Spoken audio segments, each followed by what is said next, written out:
I'm Cedric Hawkins, and welcome to the CedTalks Podcast. My guest today is a student at the University of Maryland, College Park, good friend of mine, and a very driven individual.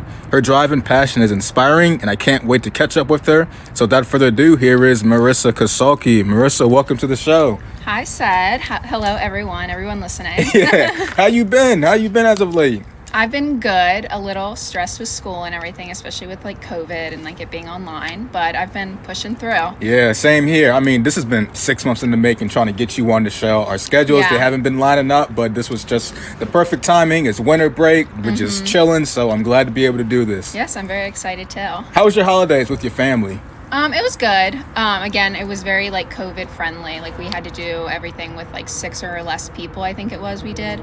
But yeah, I had a good time. I got to spend time with family. So overall it was pretty relaxing, and I'm also not taking any winter classes.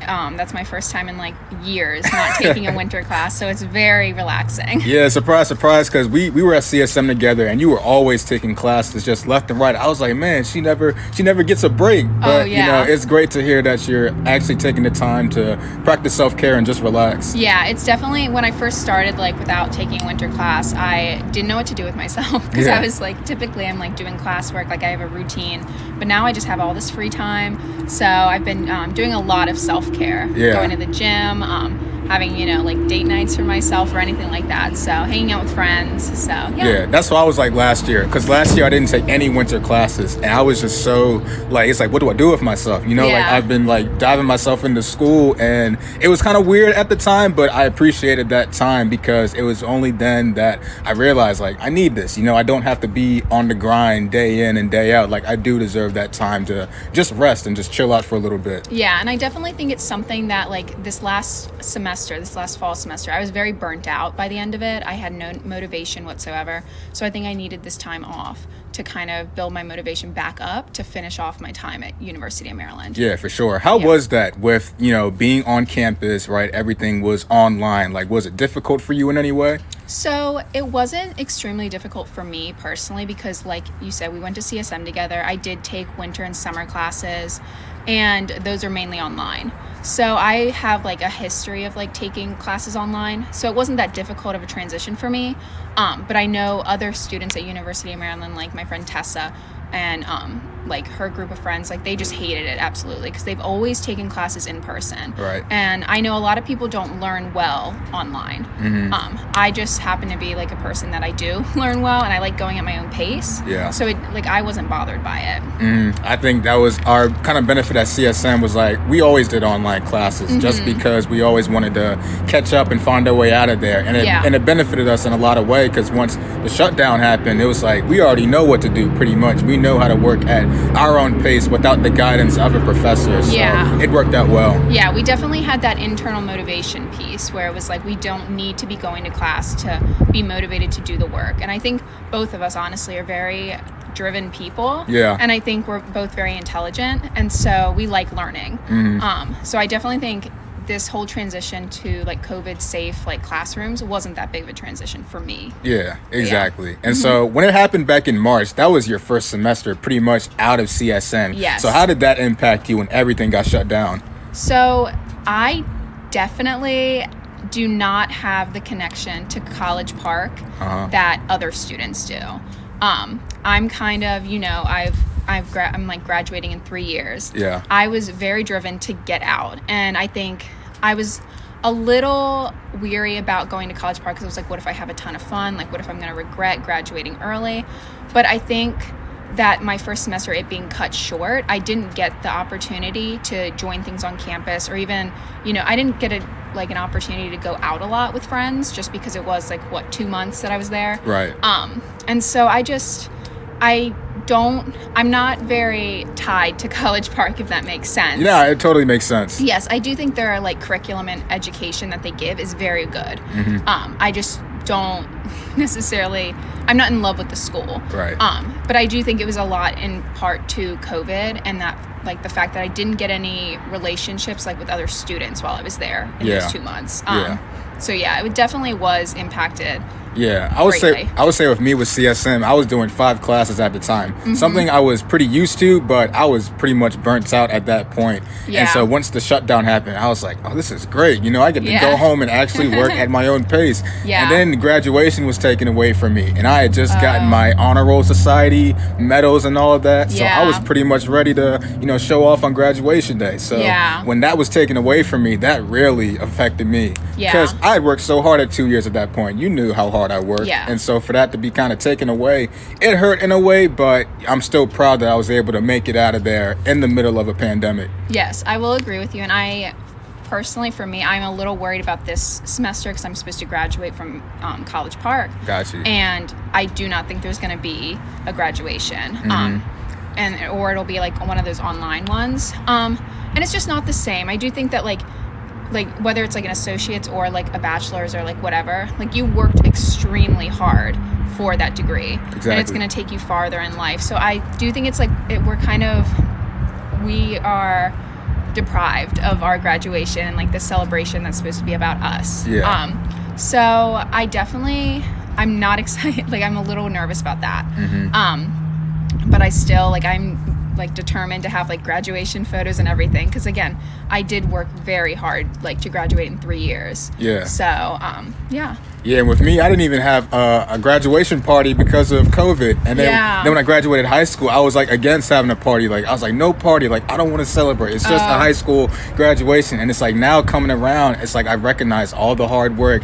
Waking up early in the morning to do a paper or staying up late at night. It's like I want to celebrate that. Yeah. I couldn't even have a party because of COVID. Yeah. But it's like, you know what? It is what it is. I got my graduation cards and whatnot, and people actually recognize the work that I put in. So at the end of the day, that's all that matters. Yeah, I do think it's about recognition, and I don't know, it's nice to be, I don't want to say appreciated, but like known for the hard work that you've put in. Yeah.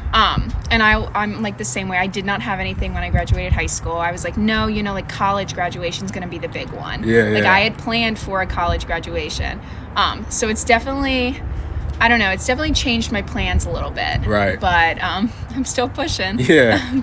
Yeah. What were some of the things that kept you grounded and encouraged during those times in quarantine, during that March to June period before stuff really started to open back up?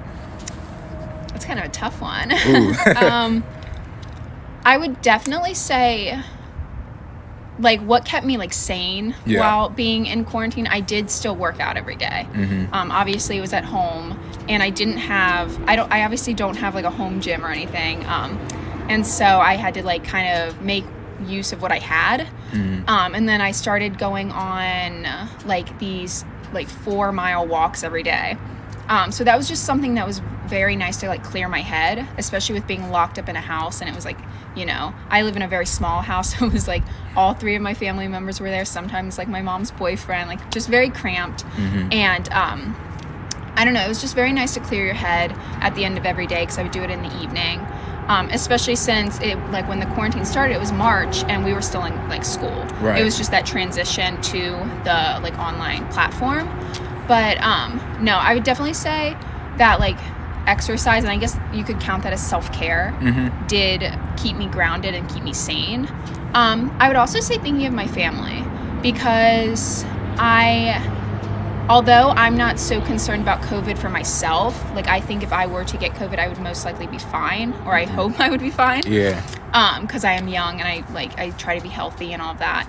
But I worry about my family. Yeah. Like I have like my older like grandparents or like my poppy and all of them, and I don't want to ever like get them sick and it'd be like my fault. Mm-hmm. So I did like staying in quarantine, I had to like kind of talk to myself and like have myself remember that I'm doing this for other people. It's not just for myself. Mm-hmm. So yeah, it was really tough though. Yeah, I agree, especially with the exercise part, because with me, I've always been a runner, so going mm-hmm. to the gym didn't affect me as much. Yeah. But I had tons of friends and cousins who literally go to the gym like 4 times out of the week, and so like now they have to stay home. That's their sacred ground. That's where they get to kind of release, and now they have to be cooped up in the house. So I definitely empathize with that, because that's part of your routine, and then once that's taken away, it's just like, well, now what? Yeah, and me, like at CSM, every day I was like going to the gym after like class or whatever. Every day. Yeah, I typically go like about like 5 to 6 days a week. Like it's just, it's a nice like stress reliever for me.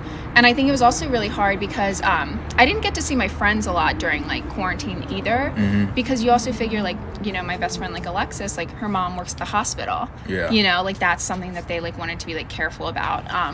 And then my like friend Tessa, she was living up in DC at the time.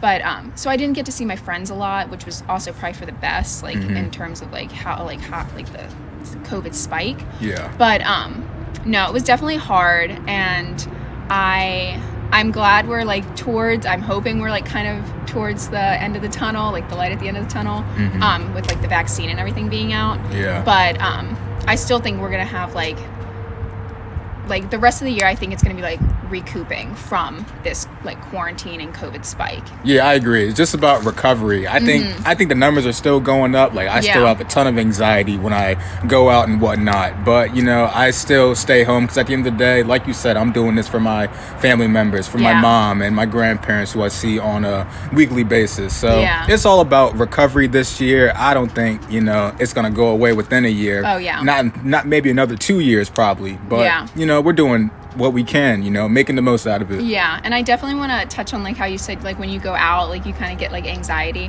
I'm like the same way. Like I can't even imagine going out to like bars or like just like going out anywhere there's like a ton of like crowded people. I don't get how they do it. Yeah, like I can't, like I mean I used to be able to do those things, but like now I think about it and I'm like, oh my god, like COVID, I could get it and then I could pass it to my family members. So it is like something that's like, I think it's rewired a lot of people's brains, and it's like changed the social setting. Yeah. And I think it's especially hard for us because we are in college. Like we are supposed to be like going out, like having the time of our lives.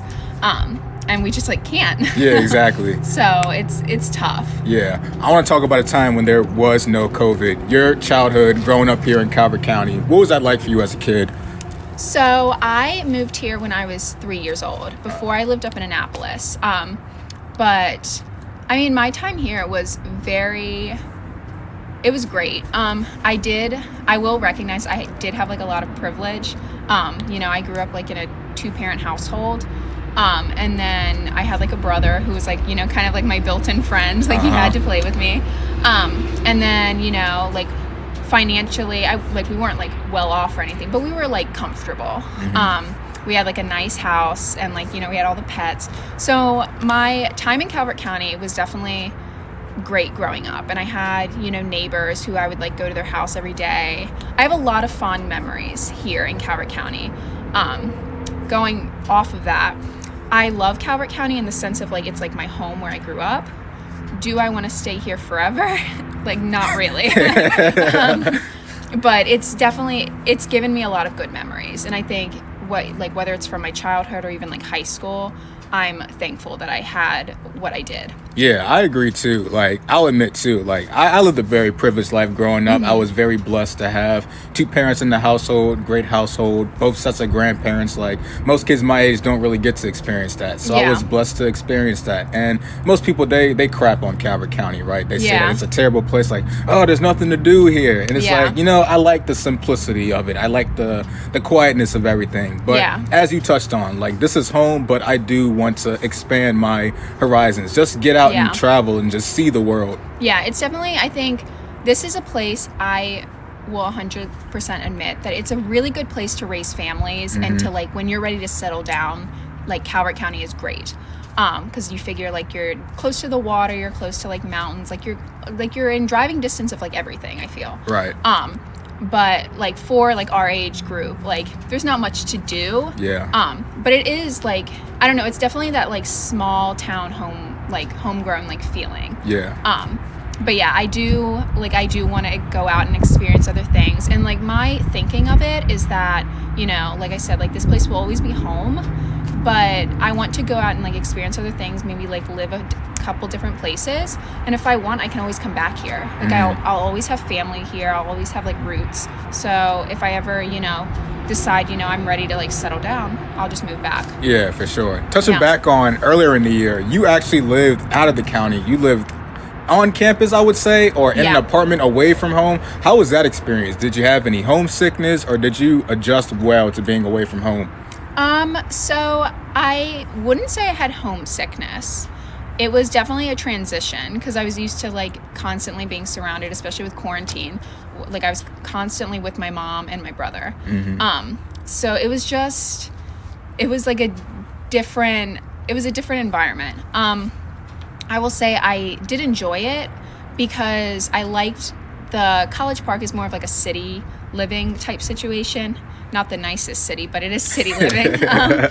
And I just, in Calvert County, we have to drive everywhere we go. We're not in walking distance of anything.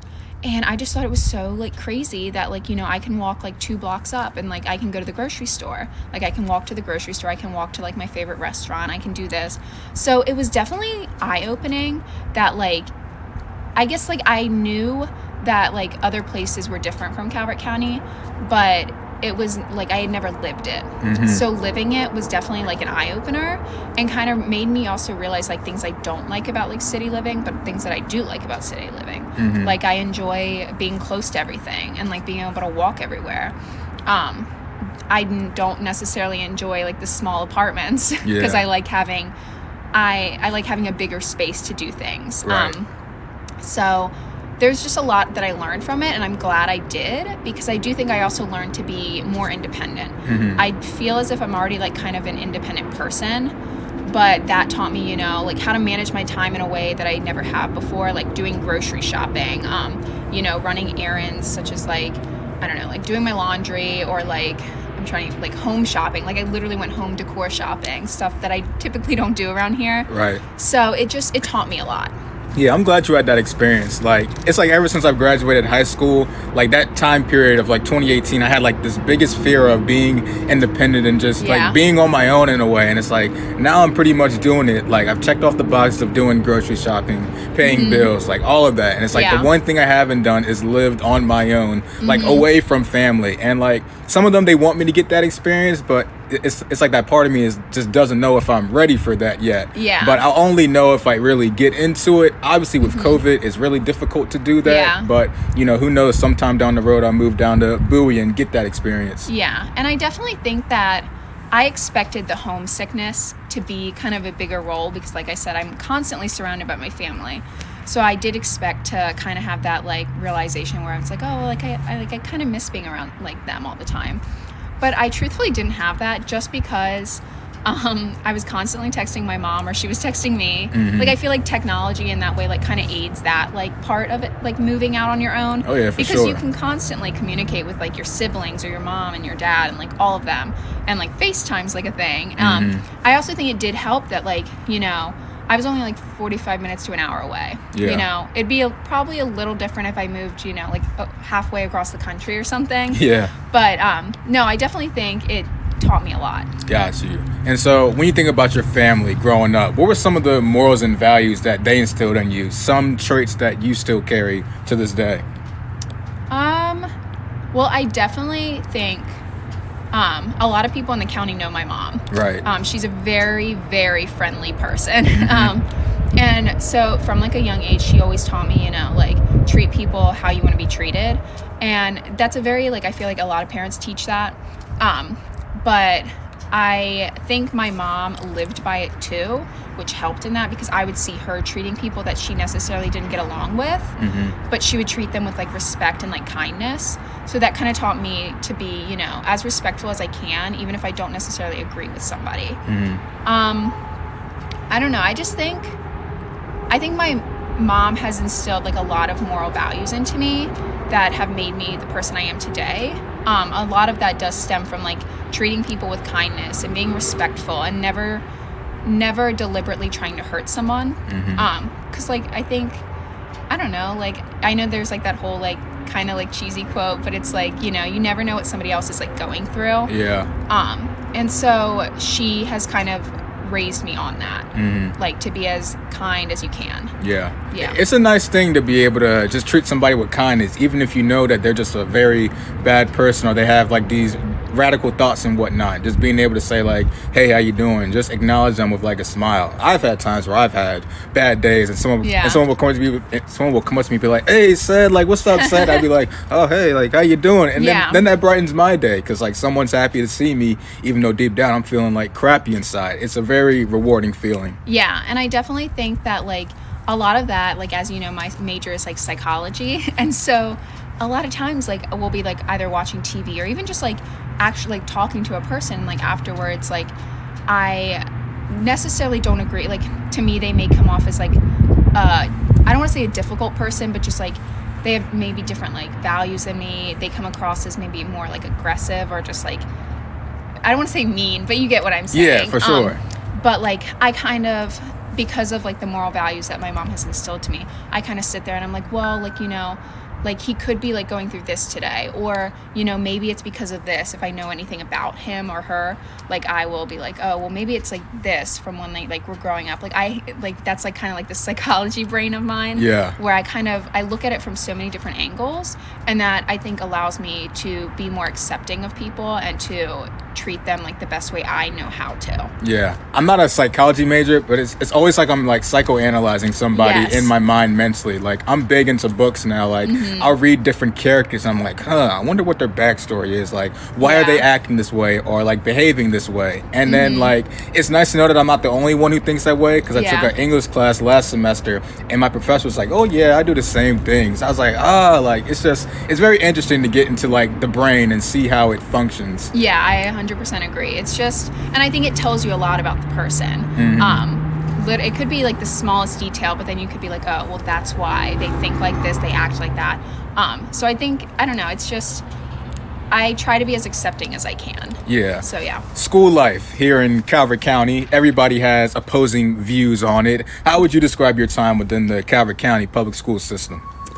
So I wouldn't say I had any real like issues with my school like time in Calvert County. I think Calvert County is a really good school system in terms of like the curriculum, the education, and like obviously our test scores.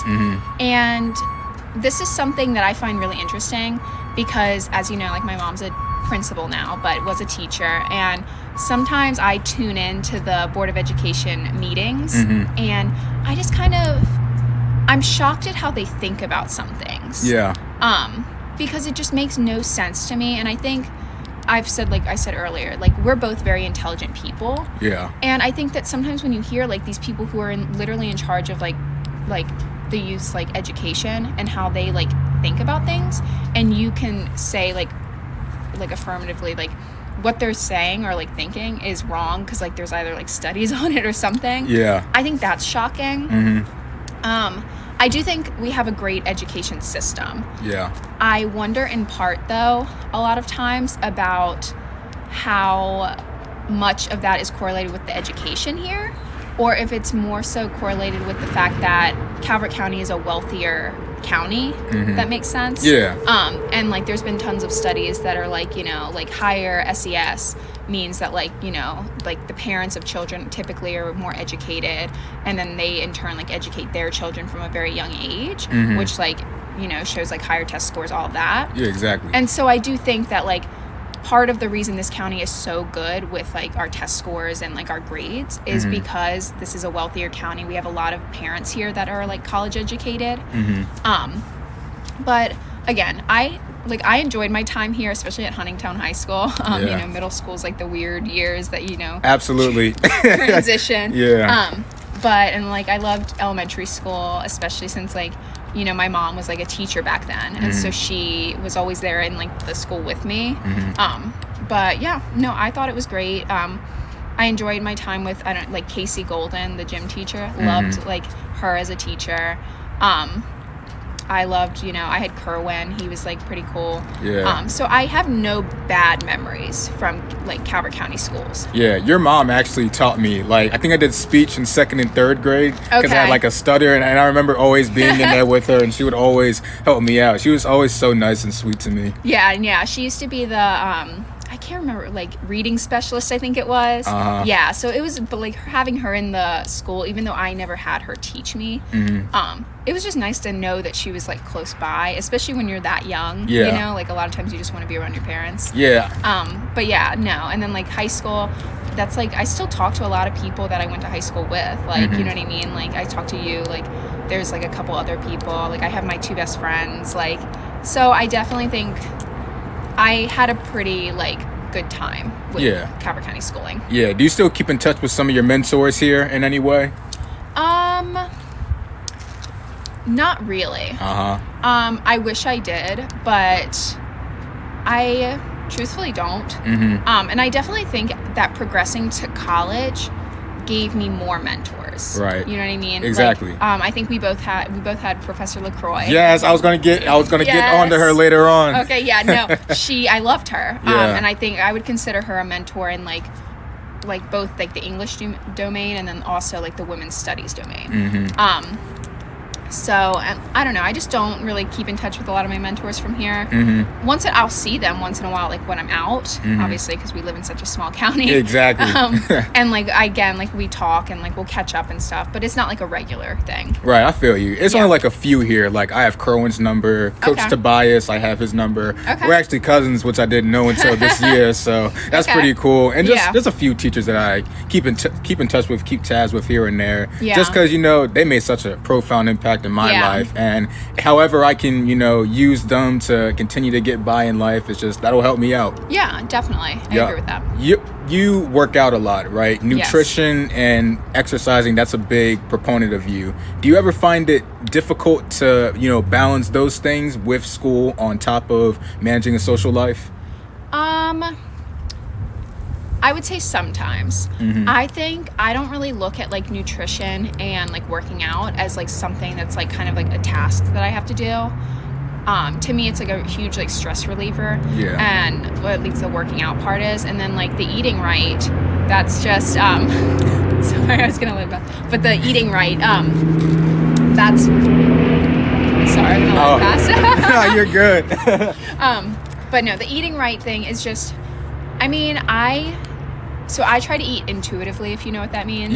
So it's like that kind of like, you eat like well most of the time, like, and I wouldn't even say well as in like good, but like more like nutritious foods. And then, you know, you can like, you know, if you want like a cookie, eat a cookie, like, you know. And I think the reason I value nutrition is because it makes me feel good.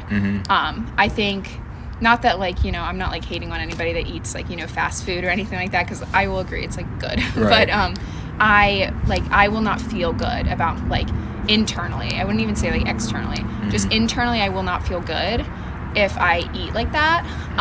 So I more so see it as something that's kind of like a self-care. So it's not necessarily a task for me, and I think that's why it's not so stressful to balance it. And I also, you know, like I typically do like working out and everything like that after like I finish school. Because I think first off, like I said, it's like a stress reliever after I've like completed maybe like a stressful day, or not even like a not stressful day. It's just nice to do something, especially when you're sitting down for most of the day for school. But I also just, you know, I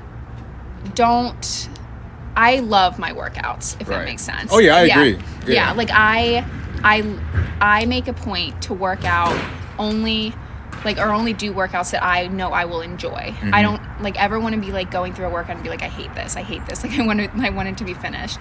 So I'd make it a point to do that too.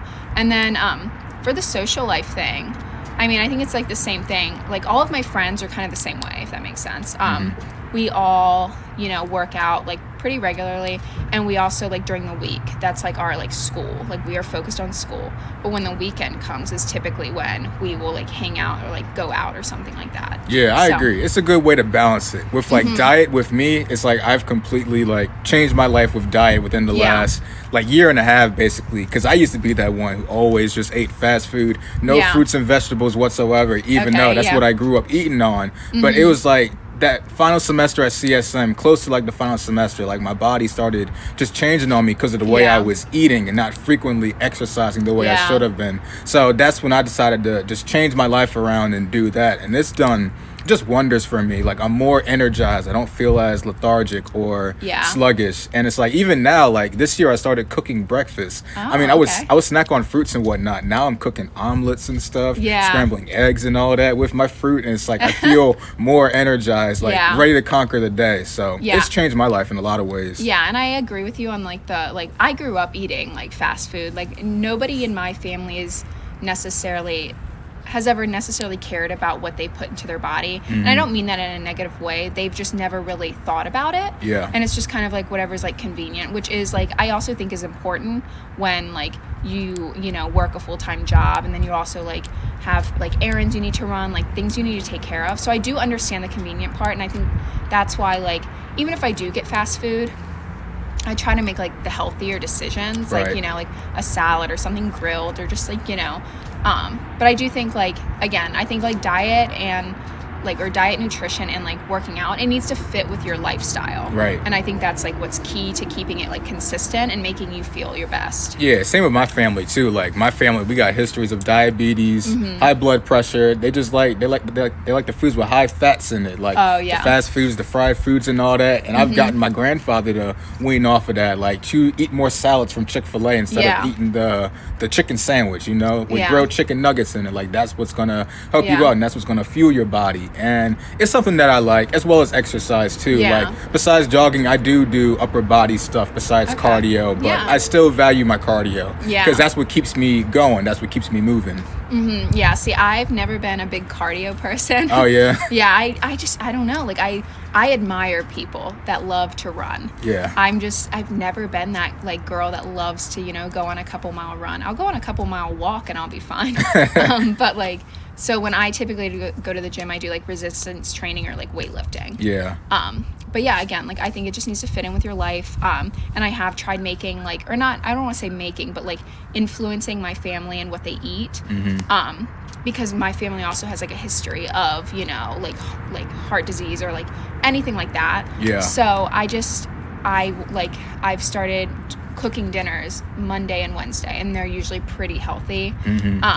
And like, I cook for my family. Yeah. So, you know, it's a step in the right direction. That's what I need to do, cook dinners. I don't feel like cooking dinner. As soon as I get off from work, I'm tired. Oh, yeah. But it's what I gotta do, you know? Because I'm weird. Like, I can't eat after certain times at night because I like to go to bed early. And then, like, if I eat at like 8:30 or 9 o'clock, let's say, I can't go to sleep. And then I'm up in the middle of the night. So it's weird. I'm like a baby. Like, I have to have a certain type of schedule in order just to get by. Okay, I will say I don't think that's necessarily weird because I'm kind of like that. Like, I typically eat dinner like around like, I think it's like 6. Yeah. And then but I don't like to eat after 9. Like, I will not. Yeah. It's nothing, I don't believe in any of those like diet things where it's like, oh, don't eat after 9. I just don't, like, I don't know. It's just something that I don't like doing because then it's like you go to bed and like, you know, it affects your sleep. So yeah. Exactly. And so shifting gears from that, during your time here at Huntingtown, I want to say maybe senior year, if I'm correct,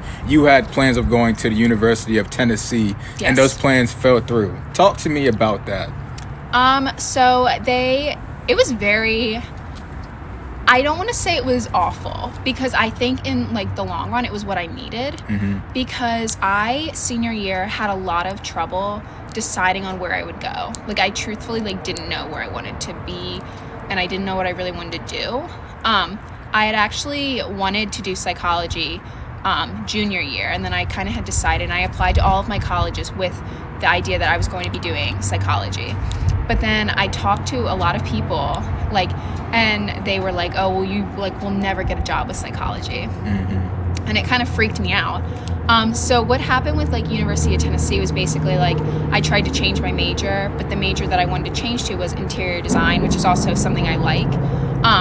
And they said like, no, like you'll go to like UT for, you know, like a year, maybe the first semester, and then they'll change you. But it was because like they wanted, like, I don't want to say they wanted, but it was like more so I think the money aspect. It was like, if I did change like right before I got there, I would be getting in-state. Right. And then also they had, is it over-accepted is like the right word? Yeah, I think so. Yes. And so they didn't have housing. And because I had, like I said, I like was kind of stressed. I didn't know where I wanted to go. I put my like deposit in on literally May 1st. Yeesh. So I did it really late because I like kind of just panicked. And because I put it in late, it means that I was like last pick for like housing.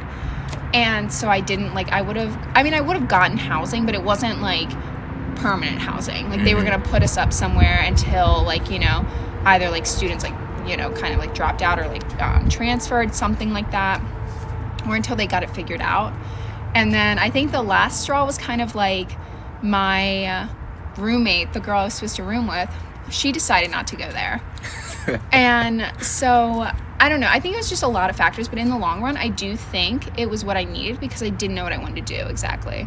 And my first semester at community college, I bounced off a lot of things. Like I was like, oh, I'm going to do communications, I'm going to do like interior design, I'm going to do, you know, speech pathology. But then I eventually landed back on like psychology, and I was like, you know what, like I'll just go to grad school because like pretty much with a psych degree you need to. But yeah, it was hard not going away to UT like I had planned, because I don't want to say I felt like, I don't know, I definitely felt lonely, if that makes sense. Because, I agree.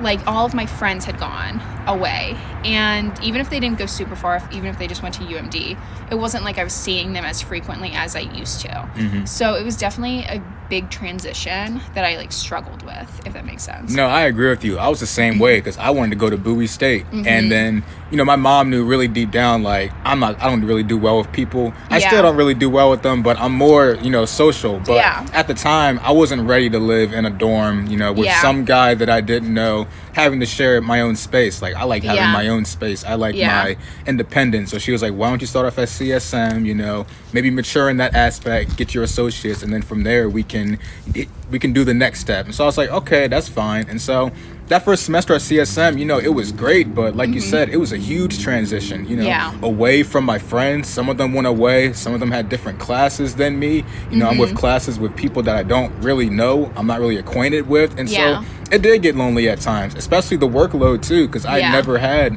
work like that. It was definitely stressful. So I know where you're coming from. Yeah, and I just think that, again, I think it was definitely what I needed. And also, I'm kind of like, I think this is like one good thing about going to community college. We didn't have to do dorm life. Yeah. I've heard nightmare and like horror stories from dorm life, so that's like a good thing. And I'm like you, I like having my own space. So even when I did live up at College Park this past semester, I lived in an apartment that was a 4-bedroom, 4-bath. So we all had our own room, our own bath. I didn't have to share with anyone. The only like shared space was like the kitchen. So no, it was definitely tough, and like I don't regret not going to UT Knoxville. It was definitely the right decision for me.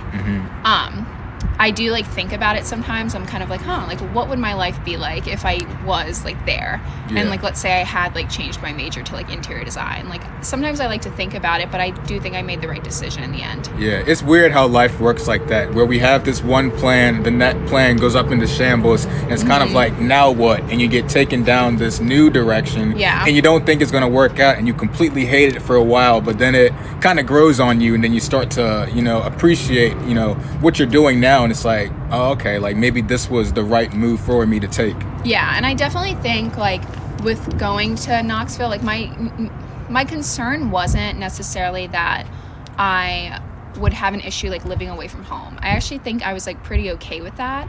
It was just the struggle with like, I didn't know what I wanted to do.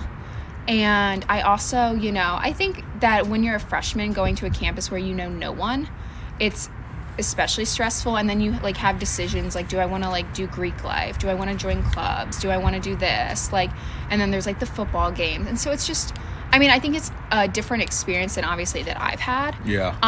But I also think like those decisions like kind of stressed me out like before I even got there. Like I was thinking in May, like after I put my deposit down, I was like, do I rush? Like, do I join a sorority? Do I, you know, do something like with the like football team, because they do have like things with that. So I don't know, like it definitely was not the right timing, I guess you could say. Like if I you know, maybe was very sure about what I wanted to do at that time, I definitely would have gone. It was just that I didn't know. I think one of the most, I don't know what the word to say. I don't want to say it's versatile, but I think one of like maybe it's controversial, but I guess one thing about CSM is that, you know people there, and some people don't like that, and some people like that. To me, I just looked at it as, okay, I guess this is a clean slate, because, I'm with people who I knew in high school, but they don't really know me that well. And it was like, here's my chance to, get to know them. Yeah. And I had known you from like elementary school, and we had like every single class together Monday and Wednesday. So I was like, you know what? We're in these 3 classes together. I might as well stick with you. I was going to say, we ended up taking like all the class, or like some classes the next few semesters, all exactly. together. So, no, it definitely was. Like, I kind of looked at it like a clean slate too. Especially in terms of like my grades, like throughout high school. I mean, I was an average student, but I also didn't put forth the effort. I was kind of just like making it by, because in my head, I know this may sound awful, but like in my head, I was like, I'll end up somewhere, some college somewhere will take me. Like, so I knew that no matter what, I'd be like, okay. So, like, I had, like, an average GPA. Like, it was, like, I made it through. I, like, passed with A's and B's, But when I got to college, I was like, you know what? I'm going to actually, maybe actually try. I don't want to say try, but, like, I wanted to put forth that effort to maybe try to get, like, straight A's. And I think that was also a big, like, turning point for me that I'm also glad I didn't go away to college for, because I do think that if I had, I probably wouldn't have put forth that effort with, like, getting a 4.0 or like a 3.9, like, you know what I mean? Yeah, I would say taking classes with you really pushed me and actually challenged me to do my best, because in high school, I was the same way. I had an average GPA, 3.3. Like, I was just there to, do it. And once I got to college, I still had that lack mindset in a way. Yeah. But seeing you always go the extra mile, be in the library studying, like always doing so well on your exams and your essays, I was like, you know what? I got to get like that. How do I get like that? And I was like, you know what? I got to do my work ahead of time. Instead of doing it the night before or like the last minute, how about I do it a few days ahead of time and just be like her, because it's working out well for her. She's getting good grades. It's going to help her get into her dream school. So how about I do the same? So you always challenged me to do my best. Oh, that's so nice. Yeah, it's the truth. It used to be like, it was so competitive in my mind, but I was like, nah, I can't compete like that, I just got to better myself as an individual. And it's done wonders for me as a student now. Like, I just got a 4.0 at Bowie this semester. Oh, that's amazing. Yeah. Good for you. Yeah, it was all that hard work, but I feel like CSM really prepared me for university. Yeah. Because it's like, I could be doing a discussion post and I could see someone post something and it's like, what's this person talking about? Like, have they not done this before? And it's like, yeah, you know what? They probably haven't. They probably weren't prepared for that. But CSM really helped prepare me for that. Especially Professor LaCroix. Oh, yeah. How much of an impact did she have on you? I would say she had actually a huge impact on me. I would say I loved taking her English classes, but I think the bigger impact she had on me was honestly, like women's studies and like feminism, because I mean, like we took her women's writers class. Yeah, writers course, women's writers, I think. Yeah. And then I feel like also like in all of the English classes that she taught, she integrated like some kind of like feminism or like feminist like piece of like literature. And like, I don't know, I think she was very good at choosing the pieces of literature she wanted to review. Right. And I think that they always like interested me. I don't know, I definitely think having her kind of changed my perspective, because I had always been like a feminist, but I wasn't necessarily like up to date on a lot of things. Like I paid attention here and there, but it wasn't something that I was very like passionate about. Like I was like, obviously I think women like deserve to be treated equally and like all of that. But after taking her like women's writers course, and then I also took her introduction into women's studies, that just kind of like changed my whole outlook of it. And I think the way she integrated like the pieces of literature in the class while also doing like kind of like a class discussion type thing where it was very open, like feel free to say whatever, like this is kind of like a safe space. Yeah. I think that like had a huge impact. And so I actually, when I transferred to University of Maryland, I wanted to do a double major in psychology and women's studies.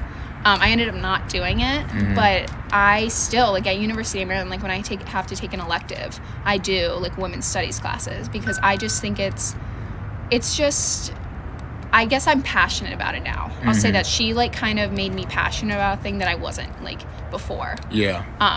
But yeah, I loved her. I will, like, forever be, like, thankful for all the stuff I learned in her class. Yeah, same here. She definitely opened my eyes to feminism and women's studies, because as a male, you know, stereotypical men, like, oh, who cares about women? Stop acting like a woman. Yeah. And just downgrading, disrespecting women. Taking, you know, her class really opened my eyes to the struggles that women have to face and what they continue to still face, to the point, like, I took my English class last semester, and my professor was like, wow, you're really, like, up to knowledge about the issues of feminism. And I was like, yeah, you know, I took a women's course at my community college, and my professor was really, you know, passionate about it. And in a way that made me passionate about it. I wouldn't consider myself a feminist, but I definitely sympathize and empathize what women continue to deal with today. Yeah, no, I definitely, it changed my outlook. And I think another great thing that she did was she made it, like, kind of personal, if that makes sense. Like, she didn't talk about it in the textbook kind of way. She wasn't like, feminism is this. Yeah. She made it very, like, she was very open about her experiences with, like, how she was being treated as a woman. And, like, you know, she's, like, an older lady, and so she was talking about, you know, how women at one point couldn't get a credit card without their husband's signatures. Like, their husband had to sign off on it.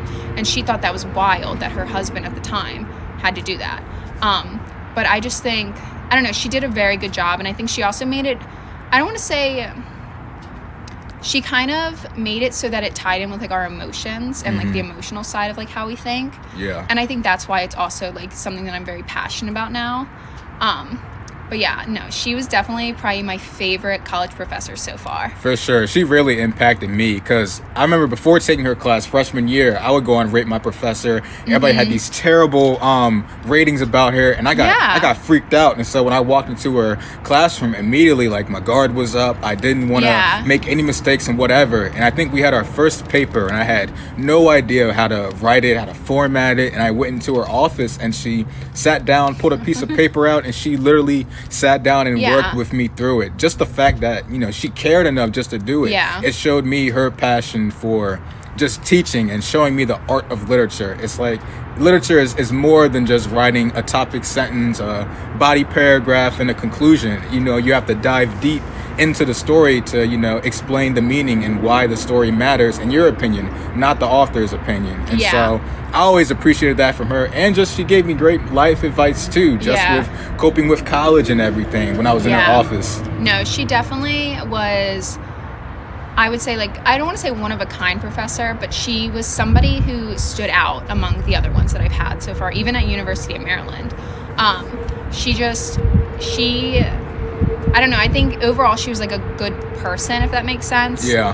And I think that's why, like, she had such an impact. And I will agree with you, I did get freaked out too, because I looked her up on Rate My Professor, and everybody was like, oh my god, she's, like, awful, she's so mean, she's, like, a harsh grader. And I was like, oh my god, like, what am I gonna do? Like, but then I think everybody, like, on the first paper, like, got, like, at least a B. Yeah, at least, like, a B, exactly. Like, she was actually very understanding. And I think I think her, like, grading technique was interesting too, because I think that she did grade off of, like, technique and, like, what you actually, like, your grammar, all of that. But I think that she also looked to see if you were, like, I don't want to say passionate, but, like, you were kind of devoted to what you were writing about. Like, if she could see that you, like, kind of, like, hear your voice through the paper, then she was like, I know that you put a lot of effort into this paper.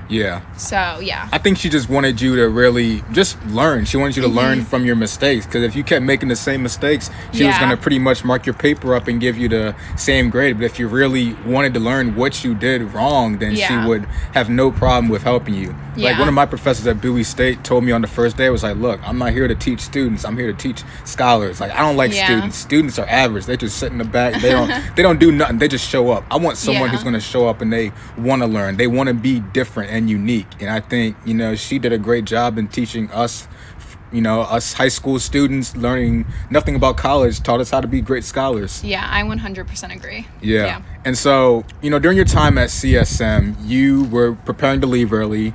And what made you choose College Park as your university? So truthfully, nothing special. I just kind of was I chose it because I knew that for psychology, they had a good program.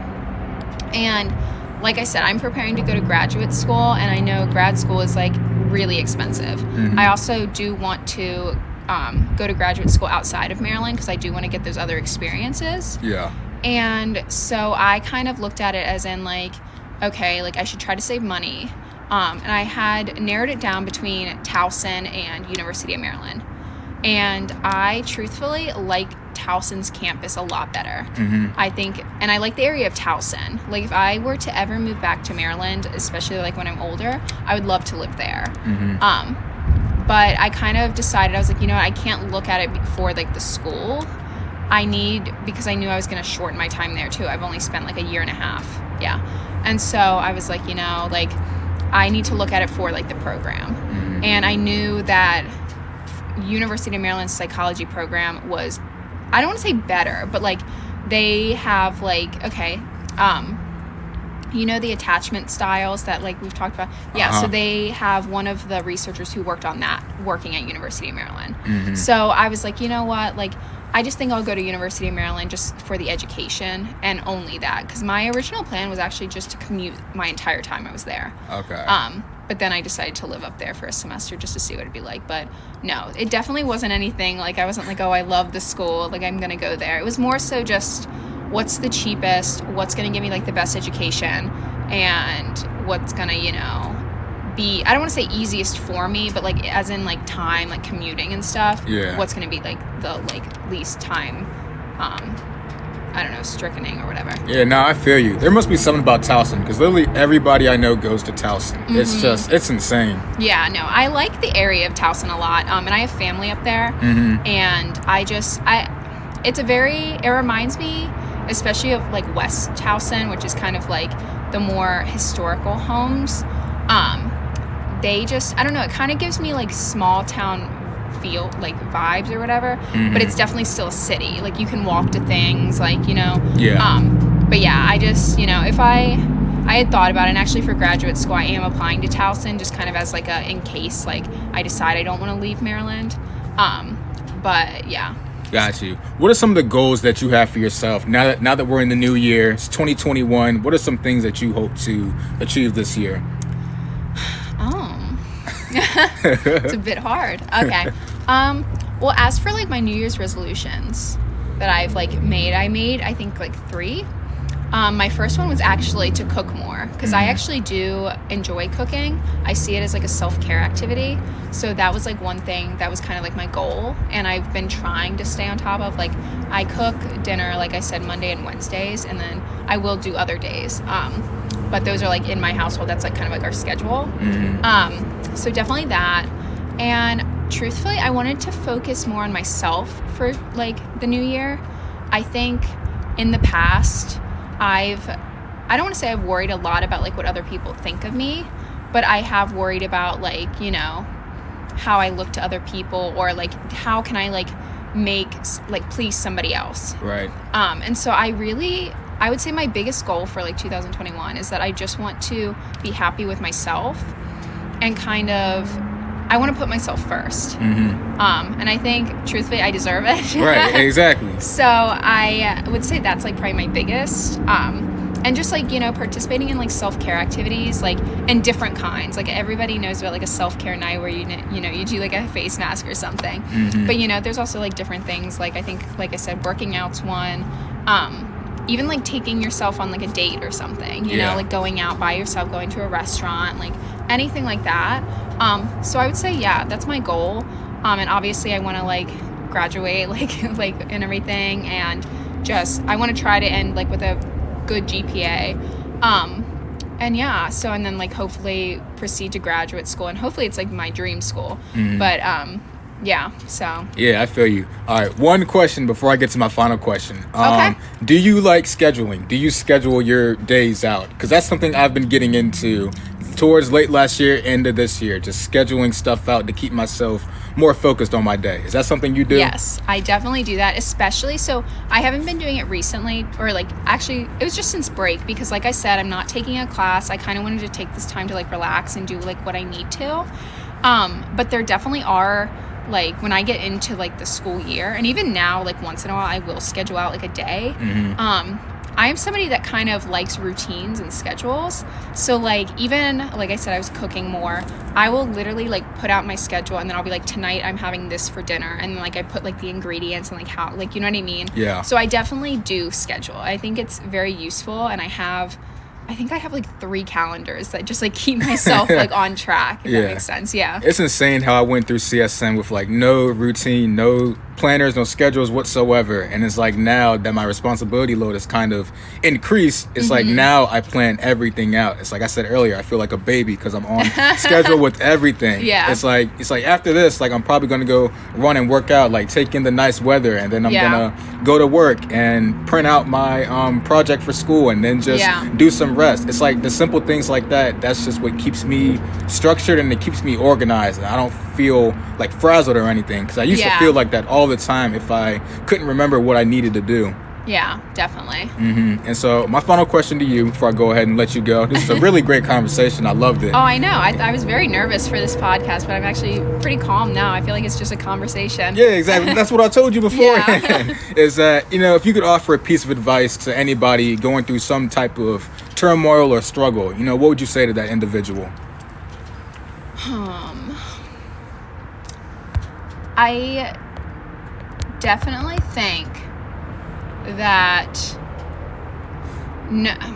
this is gonna sound like cheesy, but I think knowing that eventually it will get better. Yeah. Just because, I don't know, I think that there's always a light at the end of the tunnel, and like it may, like that light may be after like several like turmoils, but it's, I don't know, I think it's just nice like to keep yourself motivated, or even just like keep yourself kind of like composed or held together through like a stressful time or event. It's just to know that eventually it will get better. Yeah.